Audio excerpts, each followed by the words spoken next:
Hi! Ngayon pag-uusapan natin ang unfollow tsaka nag-unfollow. May mga nag-unfollow ba sa inyo? Huwag kayong mag-alala, pariyo tayo.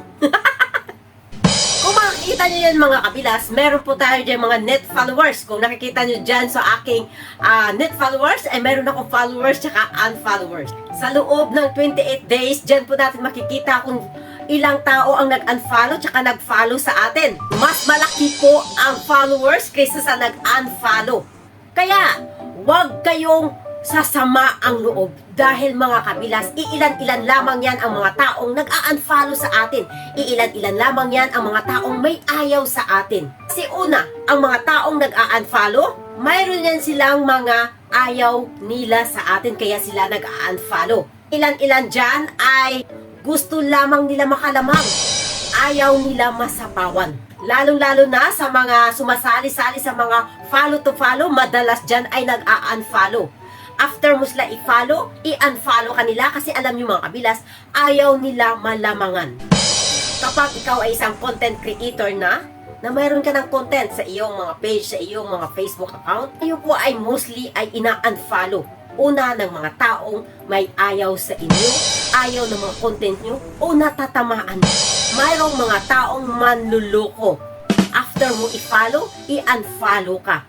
Dumagdag yung mga followers nila, bumawas sa'yo. Pero huwag kayong mawala ng pag-asa mga kabilas. Hayaan nyo na ang mga taong nag-a-unfollow. Kapag in-unfollow kayo ng isa, mayroong 2, 3, 5, pataas ng pataas pa ang magfa-follow at magkakagusto sa inyo.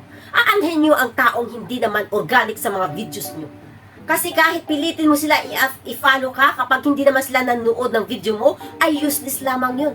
Kaya kailangan natin hanapin ang mga taong organic sa atin. Hanapin natin ay yung mga taong humahanga sa atin. Yung mga taong may gusto sa atin. Yung mga taong gusto ang ginagawa natin.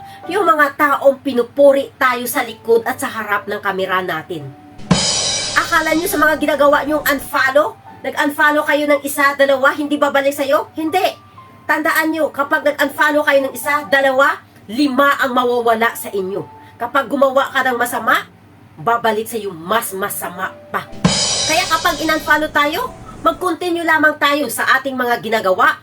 Ang importante, wala tayong mas ginagawang masama sa mga taong nag-a-unfollow sa atin. Natural lang yan.